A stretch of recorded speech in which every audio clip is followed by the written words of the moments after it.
I'm Alan from Infrared-sauna-repairs. In this series of videos, we're going to attempt to help you diagnose and repair some common faults in your infrared sauna unit. In today's video, we'll be looking at the Luxo 4-person corner infrared sauna unit. This particular unit was manufactured in 2006, and very similar units are still manufactured today and sold with a slightly different control unit. In this video, we're going to help you diagnose some common faults that can occur in this and similar type units. Before we get started, it's important to make sure we have the right tools so the job goes as efficiently as possible.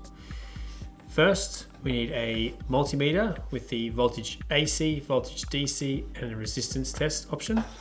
We need a terminal driver, a Phillips 1, a Phillips 2, and an optional one is a Phillips driver if you would like to take the screws out of the roof a little bit faster. Now before we begin, it's important to make sure the unit is switched off and unplugged. The next step is to locate the power supply. In this particular unit, it's in the ceiling and the back corner. Otherwise, you can simply trace the power cable and find out where that enters into the unit, and it will be somewhere in that vicinity. So we're going to take either our Phillips head driver or the Phillips head screwdriver and remove the perimeter screws that are holding the top of the sauna down. So we're just going to remove the lid and place it to the side. So now that we've got the power supply exposed, we need to take off the lid by just removing the 4 screws, which I've already done, and placing that again to the side. Now with the lid off, we're able to see inside the power supply. Starting with the isolator, terminal block, fuse, relay, and switching transformer, these are some of the most common parts that can fail inside the control system. While we've got the power off, we're going to run a couple of tests on the isolation switch and the fuse. So we're going to take our digital multimeter that we got before, and we're going to switch it to the resistance setting, resistance and tone.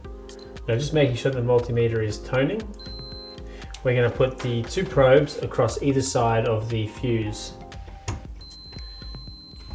The tone across the fuse indicates that the fuse is healthy and we have continuity.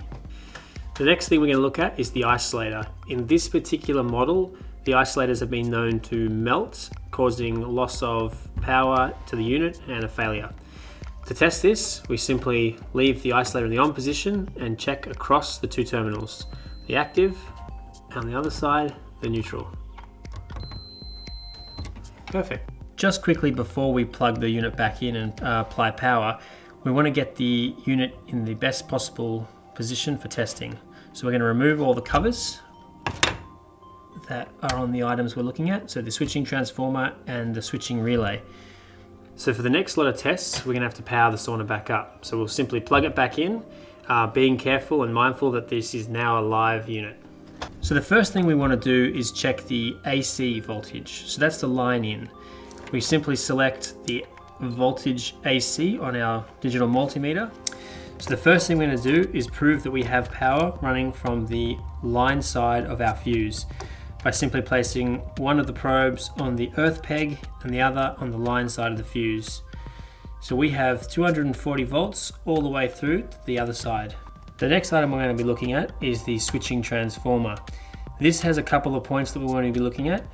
First of all, the incoming line AC, which is 240 volts, and the outgoing DC, which is 12 volts. This 12 volts DC is what goes down to the controller inside the unit and what switches the relay. With our multimeter still set to voltage AC, we're going to put the prongs across the live and the neutral terminals of this unit, and there we have 240 volts. Now we're going to be testing the outgoing side of the switching transformer. This can be done by selecting voltage DC on our multimeter. So this test is the load side of the transformer on the DC.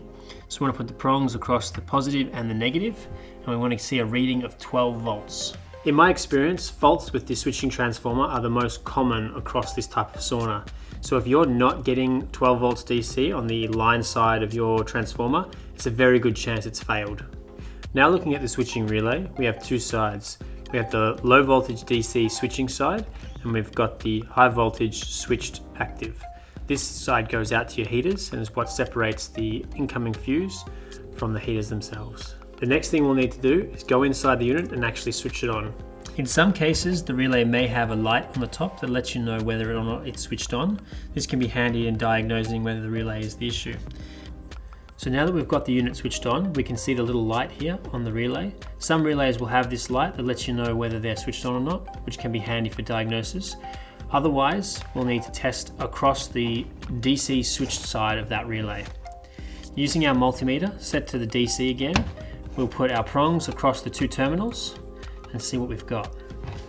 In this case, we've got just over 3 volts, which is good. So we are getting a signal sent from the control panel inside the sauna up to this relay. Next thing we're going to do is make sure we have 240 volts going on the outside of this relay.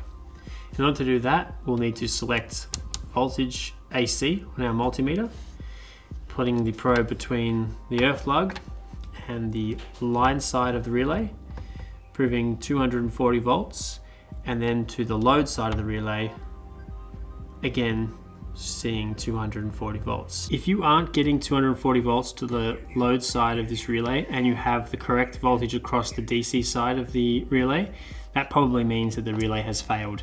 This again is a fairly common problem with these type of saunas and these type of relays, just due to the length and age of them. So to recap, in today's video we cover the diagnosis of a couple of common problems that can occur in this type of unit: the switching transformer and the switching relay. In the next video, we're going to teach you how to replace those. That's it for this video. I hope you found the information useful. If you have any specific queries or questions or other topics you'd like us to discuss, please reach out in the link below. I also stock a full range of parts described in this series. They're available express posted Australia-wide on our website, infrared-sauna-repairs.com.au.